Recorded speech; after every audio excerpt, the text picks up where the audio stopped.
Selon moi, donc les couleurs de Noël, surtout quand on habite à la campagne, moi j'habite une ferme, ce sont les couleurs rouges, la verdure et éventuellement la couleur blanche. Donc moi je recherche toujours à faire une décoration quand même assez naturelle, avec des éléments naturels.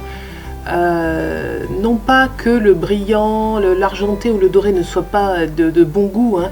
Simplement j'habite une ferme et c'est ce qui correspond à ma maison.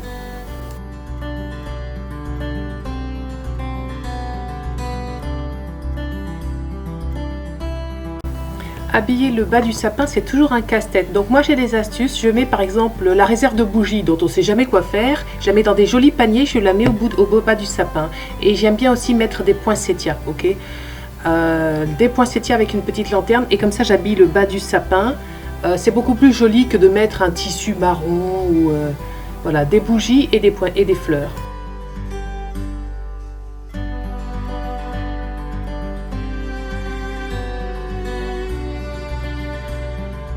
Cette idée vous plaira peut-être, c'est le sapin tout en un. En fait, c'est un sapin gourmand sur lequel, comme vous pouvez le voir, il y a des sucreries, des sucres d'orge.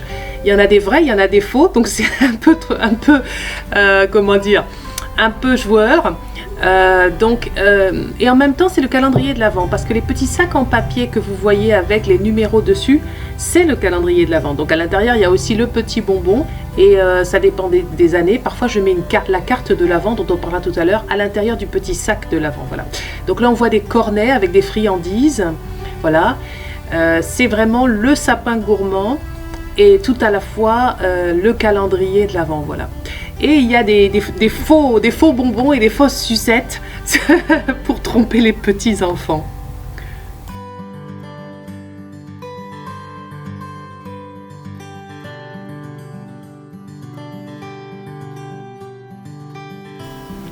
La décoration du dessus de la cheminée, elle reste simple hein, également, et toujours dans ce même thème de naturel, avec des éléments naturels que je vais chercher dans mon jardin.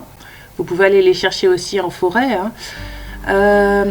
Des branches, les must-have, en fait la base, c'est les branches de sapin, de la verdure bien évidemment, des pommes de pin et... moi, je ne mets pas de guirlande électrique, hein. Je mets plutôt des bougies parce que je trouve que ça fait plus naturel, moins clinquant. Bien sûr, hein, je mets des LED aussi. Hein. Si vous avez vu d'autres vidéos, vous voyez que je mets des LED, mais je les utilise avec parcimonie. Okay, donc, je vais préférer les bougies pour une décoration de campagne. Je vais mettre aussi des pommes, beaucoup. Hein. J'utilise beaucoup les pommes rouges. En plus, elles sentent très bon. Et l'intérêt aussi, c'est qu'une fois qu'elles s'affadissent un petit peu, on les cuisine, on fait une bonne compote bien chaude à la cannelle ou une bonne tarte aux pommes. Moi, je trouve que c'est parfait pour non seulement décorer, mais c'est parfait pour la période de l'Avent. Donc voilà, je mets des pommes. Je recherche en fait tout ce qui... pour moi, les must-have, c'est ça. Hein. Pommes de pin, verdure, pommes, poinsettia et jacinthe. Okay, donc on reste vraiment... Et puis après, je mets quelques objets ici et là, mais très peu. Je reste dans une décoration qui reste naturelle. Hein. Le but, c'est ça. Hein. Joli, mais naturel. Parce que ça correspond à ma maison.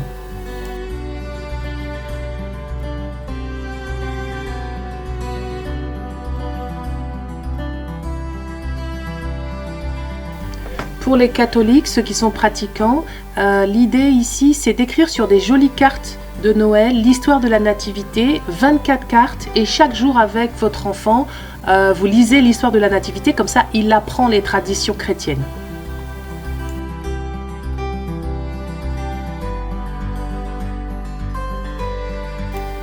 Donc là, je vous propose une décoration très simple qui consiste à aligner des bougies en grand nombre. Là derrière, sur la petite table, derrière ce panneau que j'ai trouvé sympathique, où c'est marqué Joyeux Noël, chocolat chaud, etc. J'ai aligné des bougies, c'est une décoration simple, hein, il n'y a rien d'autre sur cette petite table. Et le soir, quand tout est allumé, c'est vraiment sympathique. C'est une idée déco simple et sympa.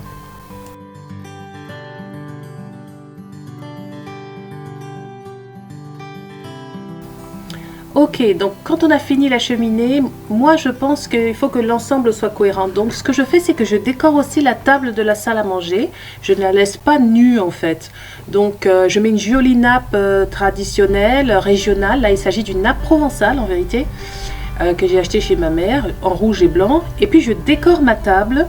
On ne mange pas, même parce qu'on mange dans la cuisine, et donc ça apporte une ambiance de Noël. Donc je la décore toujours avec les mêmes bases, hein, c'est-à-dire des branches de sapin, pommes de pin, pommes rouges et poinsettias, et puis des bougies, des lanternes, voilà.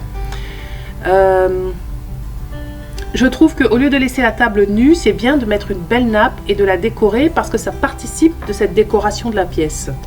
Sur les chaises, vous voyez que j'ai cousu en Vichy rouge des petits morceaux de tissu qui recouvrent le haut des chaises. C'est pour donner de la cohérence, c'est facile à faire.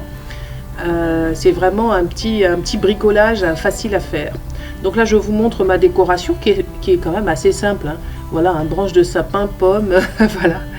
Mais je trouve ça pour ma part joli, voilà.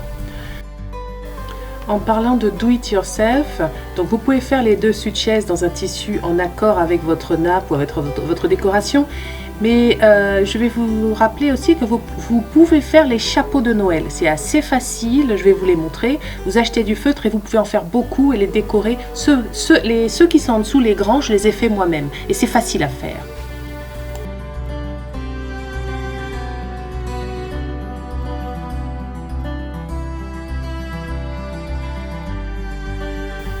Voilà, on y est, c'est le deuxième dimanche de l'Avent. Si vous avez regardé la première vidéo, vous avez vu que mes jacinthes ont commencé à pousser sur le bord de la fenêtre.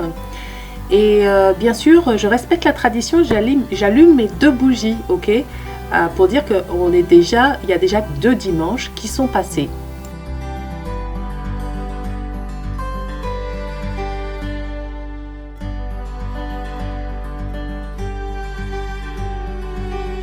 Alors Noël, c'est aussi des odeurs, ok? Donc là, je vous propose de faire un espèce de petit pot pourri, mais si vous avez des diffuseurs à huile essentielle, vous pouvez les utiliser aussi.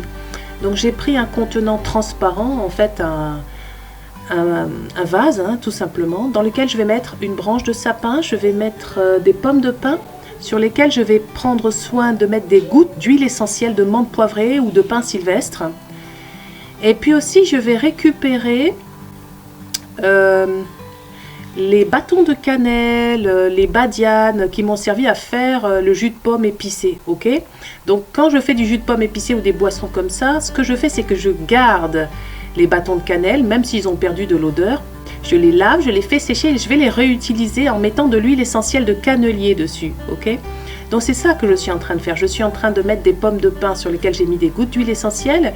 Et puis là, je vais mettre de l'huile essentielle de cannelier. Ça sent la cannelle très très très fort. Et donc je vais faire mon petit pot pourri au senteur de Noël. Ok ? Et ensuite, je vais placer ce pot pourri sur ma table. Et je vais le placer intelligemment à côté des bougies, ok? Bon, déjà, ça sent très très fort les huiles essentielles, hein, mais en fait, quand je vais allumer mes bougies, quand ça va chauffer, ça va aider donc à la diffusion aussi des odeurs, hein.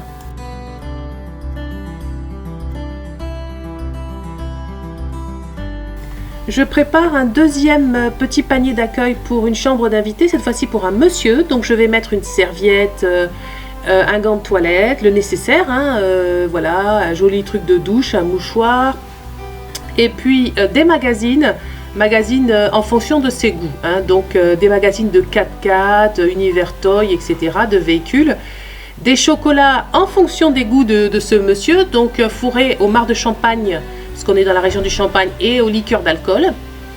Et puis je vais présenter tout ça, faire un joli petit paquet. Là vous remarquerez que je n'ai pas pris un joli contenant à offrir parce que c'est pas du tout le genre de la personne, hein. Quand on fait, la personne ne va pas du tout être intéressée par ramener un petit panier chez elle. Chez un monsieur de plus de 70 ans, peut-être 77 ans, c'est pas du tout son truc. Donc moi, je m'adapte aussi à l'invité qui va être dans la chambre d'invité, et c'est pas la peine que je dépense un contenant pour quelqu'un voilà, qui n'en aura aucune utilité. Voilà. Donc là, je fais une décoration simple, plus masculine, je mets pas de lumière, je vais poser ce joli paquet sur le lit avec une carte de bienvenue. Voilà. Et donc, la personne trouvera à l'intérieur de quoi lire le soir et des petites friandises à manger. Voilà. Il n'y a pas de bon week-end de l'Avent sans la dégustation de douceur. Je vous propose de faire des cannelés, reportez-vous à la vidéo en question et aussi de boire quelque chose de chaud. Du chocolat chaud, du jus de pomme épicé. Vous pouvez vous mettre près d'un bon feu parce que là il fait froid en ce moment. Et puis vous relaxer tout simplement, anticiper la joie de Noël qui arrive. C'est vraiment une belle période. Salut, à bientôt!